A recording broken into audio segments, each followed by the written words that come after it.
بسم اللہ الرحمن الرحیم۔ الفوز الکبیر کا الباب الاول ہے فی بیان العلوم الخمسۃ التی یدل علیہا القرآن العظیم النص۔ الفصل الاول فی علم الجدل ہے، سبق نمبر 11 میں خوش آمدید۔ آج کے سبق میں ہم بیان التحریف پڑھیں گے۔ عبارت دیکھ لیں۔ وَأَمَّا التَّحْرِيفُ فَإِنَّ قِصَّتَهُ أَنَّ أَوْلَادَ سَيِّدِنَا إِسْمَاعِيلَ علیہ السلام كانوا عَلَى شَرِيعَةِ جَدِّهِمْ الْكَرِيمِ سَيِّدِنَا إِبْرَاهِيمَ علیہ الصَّلَاةُ وَالسَّلَامُ حَتَّى جَاءَ عَصْرُ عَمْرِو بْنِ لُحَيٍّ لعنه الله فوضع لهم الأصنام وشرع لهم عبادتها واخترع لهم تحرير البحائر والسوائب والحام والاستقسام بالأزلام وأمثال هذه الطقوس. وقد كان هذا الحادث قبل بعثة النبي صلى الله عليه وسلم بقرابة 300 سنة، وكانوا يتمسكون في هذا الباب بآثار آبائهم ويرونها من الحجج القاطعة۔ عبارت ہو چکی ہے، اس کا ترجمہ دیکھ لیں۔ بہرحال تحریف اس کا قصہ یہ ہے کہ بے شک سیدنا اسماعیل علیہ السلام کے اولاد وہ ان کے دادا حضرت ابراہیم علیہ السلام کی شریعت پر تھی، یہاں تک کہ عمرو بن لحی کا زمانہ آ گیا، اللہ کی لعنت ہو اس پر۔ اس نے ان کے لیے بتوں کو گھڑ دیا اور اس نے جائز قرار دیا بتوں کی عبادت کو، اور گھڑ دیا ان کے لیے بحائر، سوائب اور حامی کے آزاد کرنے کو، اور تیروں کے ذریعے سے قسمت آزمانے کو، اور اس جیسی دیگر رسموں کو۔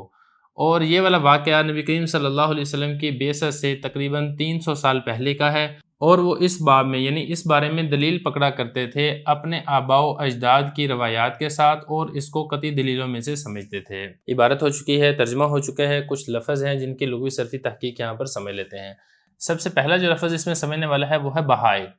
دیکھیں، جو بحائر ہے یہ بحیرتن کی جمع ہے، اور بحیرہ کہتے ہیں وہ اونٹنی یا بکری جس کے کان اچھے طریقے سے چیر دے گئے ہوں۔ مشرکین مکہ کی یہ رسم تھی کہ جب کوئی اونٹنی یا بکری مسلسل 10 مادہ بچے جنتی تھی تو 10ویں بچے کو بتوں کے نام پر آزاد چھوڑ دیتے تھے، اور نشانی کے طور پر اس کے کانوں کو چیر دیا کرتے تھے۔ دوسرا لفظ اس میں سمجھنے والا ہے وہ ہے سوائب۔ دیکھیں، جو سوائب ہے یہ سائبتن کی جمع ہے، اور اس کا معنی ہوتا ہے آزاد چھوڑی ہوئی اونٹنی یا بکری۔ مشرکین مکہ کی یہ رسم بھی تھی کہ جو اونٹنی یا بکری مسلسل 10 مادہ بچے جنتی تھی تو اس اونٹنی یا بکری کو بتوں کے نام پر آزاد چھوڑ دیتے تھے، نہ اس پر سوار ہوتے تھے، نہ اس کی اون کاٹتے تھے، نہ اس کا دودھ استعمال کرتے تھے، سوائے بچے اور مہمان کے کوئی بھی اس کا دودھ نہیں پیتا تھا۔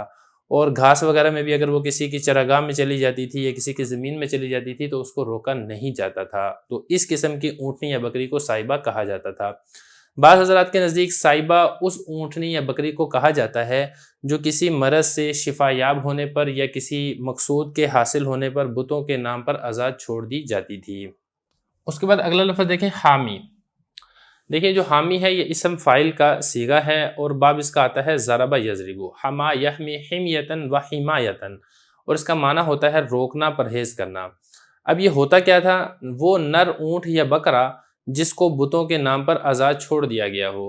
مشرکین مکہ کی یہ رسم بھی تھی کہ جس اونٹ یا بکرے کی جفتی کرنے سے، وطی کرنے سے مسلسل 10 مادہ بچے پیدا ہوتے اور درمیان میں کوئی نر بچہ پیدا نہ ہوتا تو وہ اس نر جانور سے پرہیز کرتے، یعنی جس کی جفتی سے بچے پیدا ہوئے ہیں مادہ، نہ اس پر سوار ہوتے تھے، نہ اس پر بوجھ لاتے تھے، نہ اس کی اون کاٹتے تھے، نہ اس کو پانی اور چراگاہ گھاس وغیرہ سے روکتے تھے، بلکہ سانڈ کی طرح اس کو آزاد چھوڑ دیا کرتے تھے۔ اس کے بعد اگلا لفظ جو سمجھنے والا ہے وہ ہے الاستقسام بالازلام۔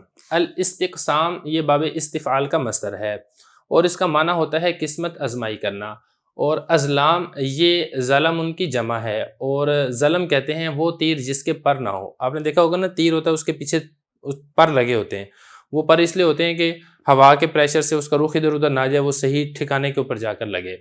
تو الاستقسام بالازلام کا معنی یہ ہوگا تیروں کے ذریعے سے قسمت آزمائی کرنا، یعنی اچھائی معلوم کرنا، برائی معلوم کرنا۔ مشرکین مکہ کی یہ رسم بھی تھی جب ان کو کوئی اہم کام درپیش ہوتا تھا، مثال کے طور پہ سفر ہے، جنگ ہے، یا اسی طریقے سے انہوں نے کوئی تجارتی سودا کرنا ہے یا نکاح کرنا ہے، تو وہ کام کرنا چاہیے یا نہ کرنا چاہیے اس کا فیصلہ ان تیروں کے ذریعے سے کیا کرتے تھے۔ وہ تیر خانہ کعبہ کے اندر رکھے ہوئے ہوتے تھے، ان میں سے کسی تیر پر لکھا ہوتا تھا امرانی ربی، کسی تیر پر لکھا ہوتا تھا نہانی ربی، اور کچھ تیر ان میں سے خالی ہوتے تھے، یعنی اس پہ کچھ بھی نہیں لکھا ہوا ہوتا تھا۔ اب یہ جو تیروں کا تھیلا تھا، ان تیروں کو کعبے کا دربان کسی تھیلے میں رکھ کر قسمت آزمائی کرنے والے کے ہاتھ میں دے دیتا تھا، وہ اس کو گھماتا تھا، پھر اس میں سے ایک تیر نکالتا تھا، اگر حکم دینے والا تیر نکلتا مطلب اس پہ لکھا ہوتا امرانی ربی، تو اس کا مطلب یہ ہوتا تھا کہ اللہ تعالیٰ نے اس کام کے کرنے کا حکم دیا ہے، اور اگر منع کرنے والا تیر نکلتا یعنی اس پہ لکھا ہوتا نہانی ربی، تو وہ اس کام سے باز رہتے تھے، اور اگر خالی تیر نکل آتا تو وہ تھیلے کو دوبارہ گھما کر پھر اسی میں سے تیر نکالتے تھے یہاں تک کہ حکم والا یا پھر منع کرنے والا تیر نہ نکل آئے۔ تو اس قسم کا یہ جو رسم ہوتی تھی اس کو کہا جاتا تھا الاستقسام بالازلام۔ اس کے بعد دو لفظ یہاں پہ اور ہیں وہ سمجھ لیں، ان میں سے ایک ہے طقوس۔ یہ جو طقوس ہے یہ تقسن کی جمع ہے اور اس کا معنی ہوتا ہے طریقہ، بالخصوص دینی اور مذہبی طریقہ اور رسم کو طقوس یا طقس کہا جاتا ہے۔ اور آگے دیکھیں قرابت، یہ قریب کو کہا جاتا ہے، اور اسی طریقے سے آثار کو سمجھ لیں، آثار یہ اثرن کی جمع ہے، نشان قدم اور روایت کو کہا جاتا ہے۔ لغوی صرفی تحقیق کے بعد اب چلتے ہیں کتاب کی عبارت کی تشریح کی طرف۔ دیکھیں اس میں بتایا جا رہا ہے کہ مشرکین مکہ نے تحریف کی تھی۔ اب تحریف کیا کی تھی ملت ابراہیمیہ میں، اس کو ذرا سمجھ لیں۔ تحریف کہتے ہیں ترمیم کو، تبدیلی کرنے کو، یعنی شریعت کے اندر من مانی باتیں گھڑ کے اس کے اندر تبدیلی اور ترمیم کرنا ہے، اس کو تحریف کہا جاتا ہے۔ اس کی تفصیل جو حضرت نے لکھی ہے اس کا آپ خلاصہ سمجھ لیں کہ حضرت اسماعیل علیہ السلام کی جو اولاد تھی وہ اپنے جد امجد یعنی حضرت ابراہیم علیہ السلام کے دین اور ملت پر گامزن تھی، قائم تھی، اور ملت ابراہیمیہ کے جو احکامات اور عبادات ہیں ان کی پابند تھی۔ لیکن ہوا یہ کہ نبی کریم صلی اللہ علیہ وسلم کی بعثت سے تقریباً 300 سال پہلے کا یہ واقعہ ہے کہ مکہ مکرمہ میں یہ رواج عام ہو رہا تھا کہ کوئی شخص سفر میں جاتا تو وہ حرم مکہ کا کوئی پتھر تبرک کے لیے اپنے ساتھ لے جاتا۔ کچھ لوگ اس پتھر کو مقدس سمجھ کے اس کا طواف بھی کر لیتے تھے۔ پھر جب اسی طریقے سے معاملہ آگے بڑھا تو جو بھی پتھر ان کو پسند آتا اس کو اٹھا لیتے اور خانہ کعبہ کی طرح اس کا طواف کرنے لگتے۔ اسی اثناء میں ایک شخص تھا عمرو بن لحیج، یہ بیت اللہ کا دربان تھا اور ملک شام کے بہت سے شہروں کی سیر بھی کر چکا تھا۔ یہ ایک بستی میں پہنچا تھا جس کا نام تھا مآب، یہ وادی اردن کے اندر ایک بستی ہے، یہ وہاں گیا تھا۔ وہاں پر قوم عمالقہ یہ آباد تھی جو بتوں کی پوجا کیا کرتی تھی۔ عمرو بن لحیج نے جب مآب نامی اس بستی میں پتھروں کی مورتیاں دیکھی تو اسے بہت اچھی لگیں۔ اس نے یہ جو ان کے پجاری تھے جو ان کی پوجا کیا کرتے تھے ان سے پوچھا کہ ان مورتیوں کی کیا حقیقت ہے جن کی تم پوجا کرتے ہو؟ تو انہوں نے کہا کہ یہ ہمارے معبود ہیں جو ہماری طلب پر بارش برساتے ہیں اور ہر کام میں ہماری مدد و نصرت کیا کرتے ہیں۔ عمرو بن لحیج نے وہاں پر یہ کہا کہ ان میں سے جو ایک مورتی ہے وہ تم مجھے دے دو۔ تو انہوں نے ایک مورتی اس عمرو بن لحیج کو دے دی جس کا نام حبل تھا۔ عمرو بن جو لحیج تھا وہ یہ مورتی حبل اس کو لے کر مکہ میں آ گیا اور اس نے آ کے مکہ میں اس کو نصب کر دیا اور لوگوں کو اس کی تعظیم اور پوجا کرنے کی دعوت دینے لگا۔ اب مکہ میں جیسا کہ میں نے آپ کو پہلے بتایا کہ وہ پہلے ہی پتھروں کو بڑی عظمت کی نگاہ سے دیکھتے تھے، تو انہوں نے عمرو بن لحیج کی اس دعوت کو بہت جلدی قبول کر لیا اور اس کی پوجا کرنی شروع کر دی۔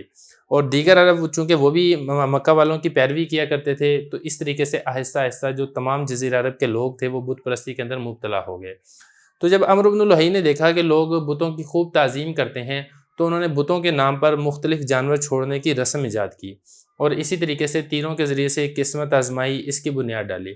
تو اس طرح جو ملت ابراہیمی جو تمام ادیان و مذاہب میں سب سے بہتر دین تھا اور انہوں نے اس کے اندر تحریف اور تبدیلی کر لی۔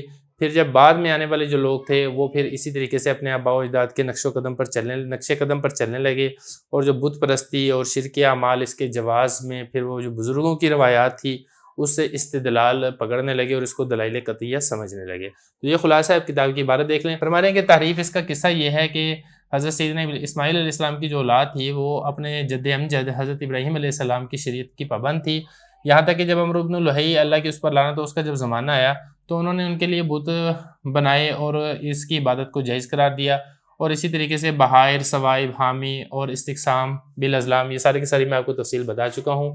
اس نے یہ ایک بدعت یہ گھڑی ہیں، اور اس طریقے سے اور اس نے دینی مذہبی رسومات اس نے ایجاد کی ہیں۔ یہ جو واقعہ تھا نبی کریم صلی اللہ علیہ وسلم کی بعثت سے تقریباً 300 سال پہلے کا یہ واقعہ ہے، اور وہ لوگ اس بارے میں اپنے آباء و اجداد کی روایات سے دلیل پکڑا کرتے تھے کہ یہ ہمارے آباء و اجداد سے چلے آنے والی چیزیں ہیں اور یہ درست ہیں، لہذا ہم اپنے آباء و اجداد کی پیروی نہیں چھوڑیں گے، اور اس کو قطعی دلیلوں میں سے دلیل سمجھا کرتے تھے۔